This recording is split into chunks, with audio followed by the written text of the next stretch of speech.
നമസ്കാരം, കർമ്മ ന്യൂസിലേക്ക് സ്വാഗതം. കെഎസ്ആർടിസിയെ സർക്കാരും കൈവിട്ട അവസ്ഥ. ഇനി ചില്ലിക്കാശ് പോലും കെഎസ്ആർടിസിക്ക് നൽകാനാകില്ലെന്ന് സർക്കാർ. ഇക്കാര്യം ഗതാഗത സെക്രട്ടറി രേഖാമൂലം സുപ്രീം കോടതിയെ അറിയിക്കും. താൽക്കാലിക ജീവനക്കാരായിരുന്ന കാലത്തെ സേവന കാലാവധിയും പെൻഷനും പരിഗണിക്കണമെന്ന ഹൈക്കോടതി വിധിക്കെതിരെ കെഎസ്ആർടിസി സമർപ്പിച്ച അപ്പീലിലാണ് സർക്കാരിന്റെ മറുപടി.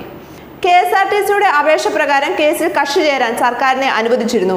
കോടികൾ സർക്കാർ കെഎസ്ആർടിസിക്ക് വായ്പയായിട്ട് നൽകിയിരുന്നത്. എന്നാൽ തിരിച്ചടയ്ക്കാൻ കെഎസ്ആർടിസിക്ക് കഴിഞ്ഞില്ല. തുടർന്ന് സഹായങ്ങൾ നൽകാൻ സർക്കാരിനാവില്ലെന്ന നിലപാടാണ് ഇപ്പോഴുള്ളത്. കോർപ്പറേഷനായതിനാൽ കെഎസ്ആർടിസിക്ക് വായ്പയായാണ് സർക്കാർ സഹായങ്ങൾ നൽകി വരുന്നത്. ഇപ്പോൾ മാസം 110 കോടി രൂപയുടെ നഷ്ടത്തിലാണ് കെഎസ്ആർടിസി. ഹൈക്കോടതി വിധി നടപ്പാക്കിയാൽ അടച്ചുപൂട്ടേണ്ടി വരുമെന്നും പെൻഷൻ പോലും നൽകാൻ കഴിയാത്ത അവസ്ഥയിൽ ഹർജിക്കാരന്റെ ആവശ്യം അംഗീകരിക്കാൻ കഴിയില്ലെന്നും സത്യവാങ്മൂലത്തിൽ കെഎസ്ആർടിസി ചൂണ്ടിക്കാട്ടുന്നത്.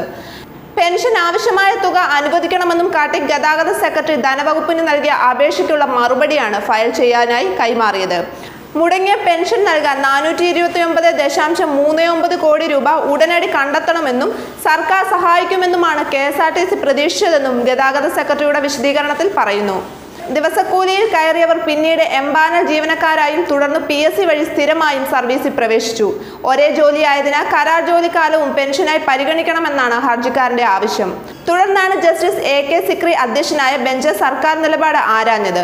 ഈ സാമ്പത്തിക വർഷം 1000 കോടി രൂപ ഇതിനകം സർക്കാർ നൽകിയിട്ടുണ്ട്. കോടികൾ സഹായം നൽകിയിട്ടും ഒറ്റ പൈസ പോലും കെഎസ്ആർടിസിക്ക് ഇതുവരെ തിരിച്ചടച്ചിട്ടില്ല.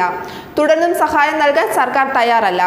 പ്രളയ ദുരന്തത്തെ തുടർന്ന് സർക്കാർ കടുത്ത സാമ്പത്തിക ബുദ്ധിമുട്ടിലാണ്. ഖജനാവ് കാലിയായ അവസ്ഥയിൽ നികുതി വരുമാനം കുറഞ്ഞതിനു പുറമെ നവകേരള നിർമ്മാണത്തിന് പണം ആവശ്യമായ സ്ഥിതിയാണ് സർക്കാരിൻ്റേത്.